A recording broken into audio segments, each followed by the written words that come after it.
Our last full day out here in Tokyo. A lot of walking these last couple days, so we decided to have a really slow morning. Today we're gonna be walking around quite a bit at night and in the late afternoon as well. Hopefully visiting some cool cafes and explore a bit of Shinjuku and Harajuku, as we haven't been able to do that yet. Kind of just trying to fill in the gaps of what we haven't done out in Tokyo, but join us along for the ride. For breakfast slash lunch, 7-Eleven coffee. The best thing in the world, these strawberry cream sandwiches. Got an onigiri, beef bowl with rice. And I figured while I'm at it, I might as well show a tour of our Airbnb. Airbnb is awesome. There's tons of listings, especially in Tokyo, and they're really, really cheap, just like everything else in Japan right now. So we spent about, I think it was like $900, 2-bedroom with a kitchen, 2 bathrooms as well, and there's like a little deck that you can get a view from. Just over $900 for 3 of us for 4 nights, totals like $75 a person a night. Which, compare that to like most of anything, it's a really, really good deal, especially for Japan. So it's pretty crazy how cheap things are. Got your little living area, we've got a TV there. Pretty simple setup, kitchen table, simple Japanese kitchen. We got bedroom number 1 here. 2 different beds, and this is our bedroom right here. Full bed, a single bed, some space, and we are in the Asakusabashi area.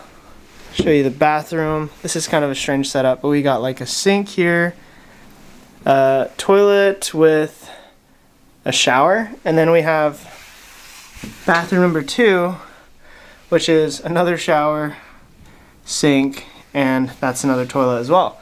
Japanese toilets, of course, which are the bomb. And then we've got this little area, which just goes to this little deck. You can look outside, which is nice. And that's about it. I would suggest you definitely like look into Airbnbs, but also hotels, as I know everything is just pretty cheap. If you have a group of any more than 2 of you, I would highly recommend an Airbnb. This isn't even one of the cheaper options. This is one of the more medium-sized options, just because there were 3 of us. Tons of flexibility in Tokyo right now, so you have plenty of options to choose from.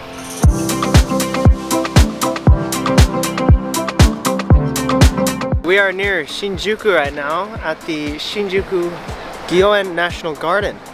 There's actually some flowers blooming, which is a pretty big surprise considering it's February still. The Shinjuku Gyoen contains 4 major gardens. The formal garden, Tamamo Pond, landscape garden, and the Japanese traditional garden.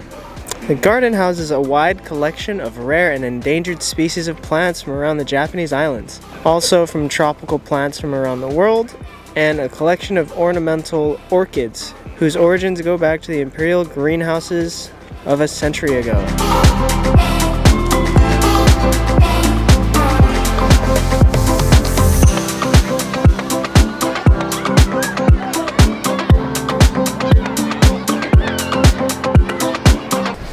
This park just made me want to try something I haven't done in a long time.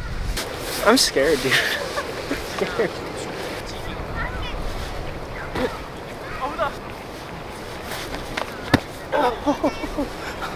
Felt like it could have been a lot better. Okay, I just switched to auto white balance to help with the color. Hopefully this looks better. But anyways, yeah, there's a lot of tea houses and there's rest houses here. It's a nice day of peace to break up the madness of this trip. I think we're all pretty walked out over these last couple days. We've walked over like 10 miles, I'm sure. So this is nice and easy. This is like a perfect excursion if you want to have a nice peaceful walk in the park. There's tons of space and it costs less than $4. Make sure to make your way over to Shinjuku and come to the Gyoen National Garden when you're out here. Okay, we're at this pretty cool place in Shinjuku called the 2D Cafe. They designed everything to look 2D, like it's in a drawing, from like the furniture to the walls. It's pretty crazy looking.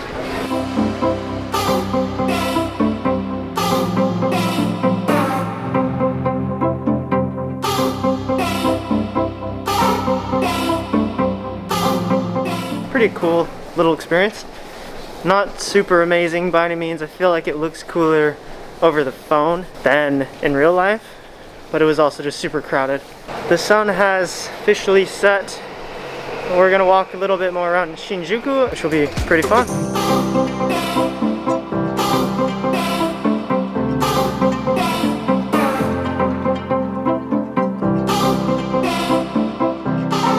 Okay, if any of y'all seen the vending machines out here, there's millions of them. And it's got hot and cold beverages. Just like that.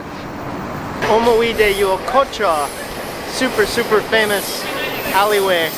It was so cool because all the places to eat and all the shops in that alley only held like 6 to 10 people at a time, and it just smelled so good.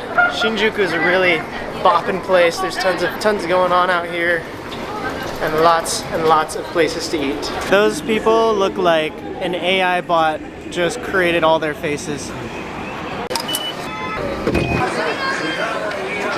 Harajuku on Takeshita Street. Super famous for kawaii style, which is where people dress up like anime characters, and yeah, very crowded. Like a lot of places in Tokyo. It's pretty cool. It's just such a unique street. Just super famous and lots of people.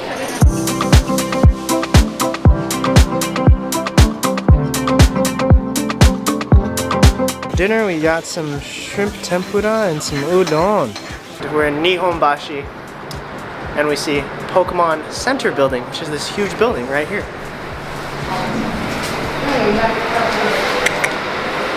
This is absolutely amazing. All the old Pokemon games displayed. This one was one of my favorites, Silver. We didn't get in the cafe, but this is so awesome and so nostalgic. I used to play this all the time when I was a kid, and I'm sure a lot of you have too, if you ever had a Game Boy.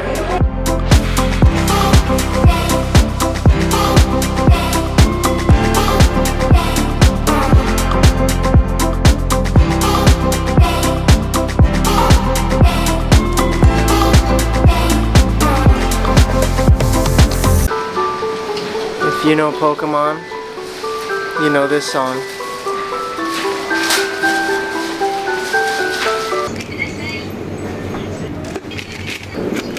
Melon Fanta, another onigiri, burger-coated donut. Not the best 7-Eleven run. I think I've eaten all of the strawberry sandwiches in this whole city, but we still got a good midnight snack for this evening. Honestly, a really relaxing day, and tomorrow we're heading to Kyoto, so we're gonna take the Shinkansen. Thanks so much for watching tonight's video, and if you haven't yet, please like and subscribe. We'll see you tomorrow.